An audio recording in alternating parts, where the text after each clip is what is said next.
friends, it's Amanda here from Growing Chefs.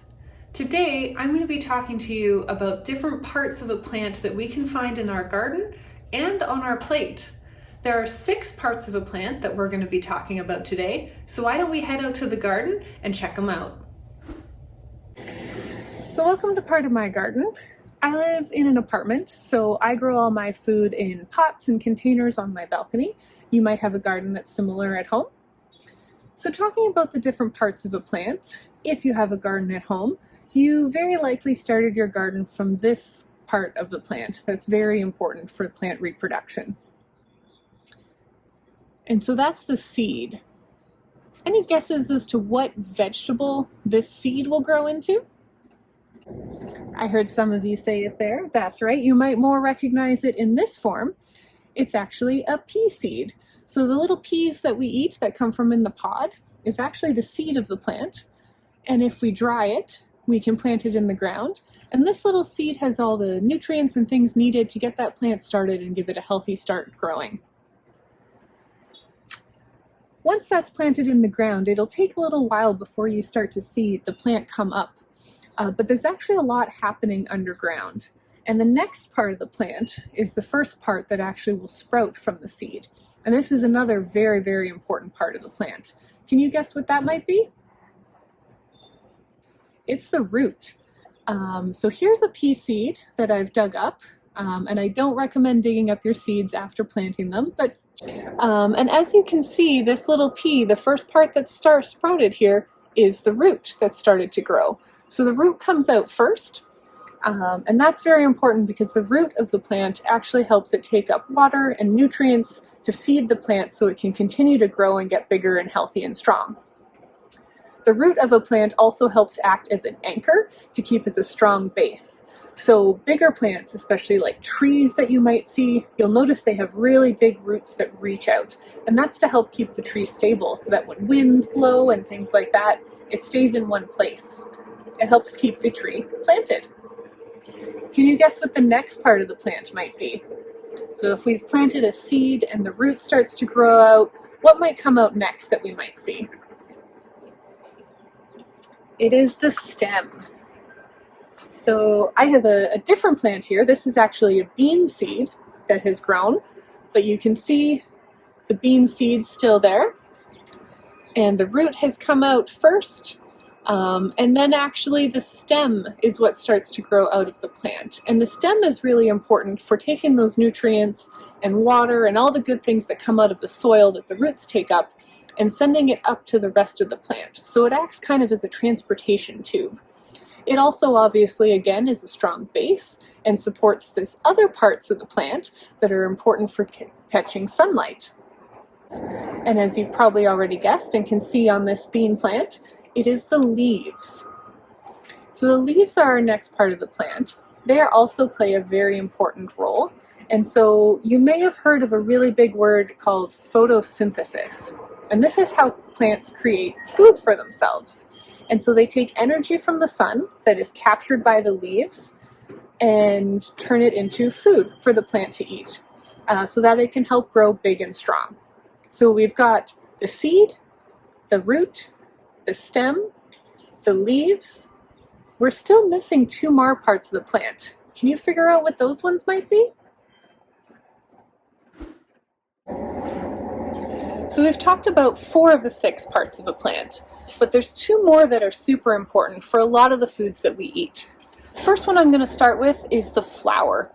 And so after you start to have your stem and your leaves forming, you may see flowers starting to form on your plants. Now it's early May, so we're a little early for some of the flowers in my garden. And I brought you over to my apple tree where the flower blossoms have fallen off already, but there were these beautiful white flowers on the tree, and you can still kind of see little remnants of the petals and the centers of the flowers here. Flowers are super important because they attract insects like bees or birds like hummingbirds that help with the process called pollination. And pollination is super important for plants to be able to grow fruit that we like to eat. So I'll bring you in close here and you can see the 6th part of a plant and the final one we're going to talk about today. You can actually see where the flowers used to be, they're starting to form apples. So I will get apples on this apple tree. Every place there was a flower, there will be an apple that will grow. And of course, what's in the center of that apple that grows? If you cut it open, inside, there's usually a little bit of a star shape. You'll find where the core is. And of course, inside that fruit, you'll find seeds.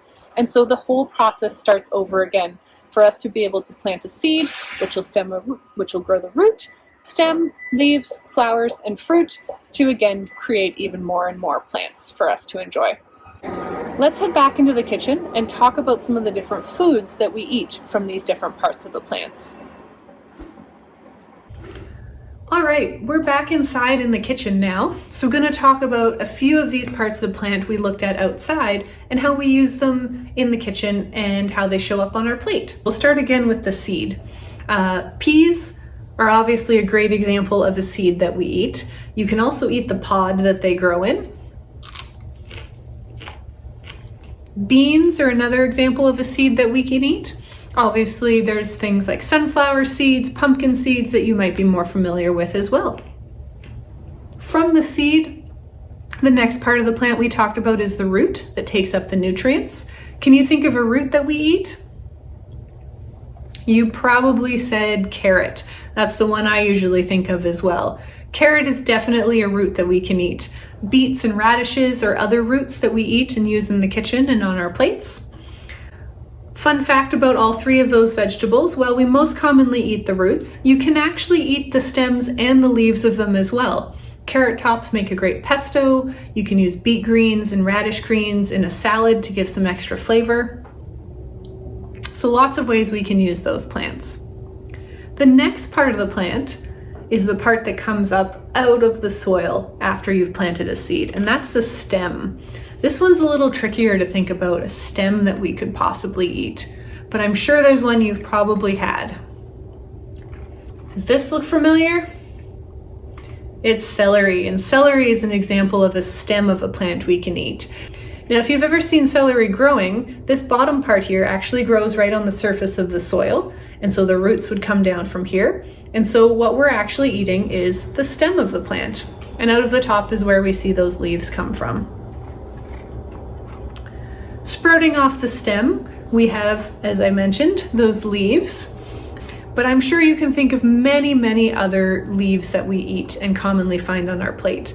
Lots of different lettuces, spinach, kale, all these are example of leaves that we actually can eat. Now, after leaves, we talked about the flower of a plant, which is a little bit different. Can you think of a flower that we might eat? And I'll give you a hint. There's actually a vegetable that has flower in its name. If you said cauliflower, you're right. I don't have cauliflower here, but I do have a similar flower that we eat, and that's broccoli. Broccoli is actually a flower. So these little buds on the top are actually little flower buds that will open up and blossom. And so when we're eating broccoli, you're actually eating the flower of the plant as well as the stem. So again, the stems are really good for you. You can chop those up and eat them as well, not just these top bits. From the flowers come our fruits. And so again, I showed you my apple tree, a really traditional fruit, apples, oranges, all the things we commonly think of as fruits. But when we're talking about plants, a fruit of a plant is really anything that grows from a pollinated flower. So if it grows from a flower and it has seeds inside, it's most likely a fruit in a botanical sense. So things like squash, so I have an acorn squash and a butternut squash, are considered the fruit of a plant. Pumpkins, another one of those squash that come in there. Tomatoes are the fruit of a plant, even though you wouldn't necessarily consider it a fruit on your plate. Another example very similar is a pepper. So a pepper grows from a flower and is therefore the fruit of a plant. Now, lots of plants we can eat different parts of. I mentioned how we can have the tops of the carrots, we can eat the stems of the broccoli. Peas are one of my favorites that you can actually eat the entire plant, so you can get these tender little pea shoots and eat the stems and the leaves, not just wait for the pea pods to form. So try and have a look in your garden. Always ask an adult first. Not every plant has every part of it that is edible. So you don't want to be going out into the garden and just eating everything that's there. Sometimes they can be a little bit dangerous for you, but there are many parts of many plants that we do and can eat. So next time you're having dinner at the table, see if you can identify what part of the plant your vegetables came from. And next time you're in the garden, talk to your adult and find out which parts of the plant you can actually eat. Until next time, thanks for joining us.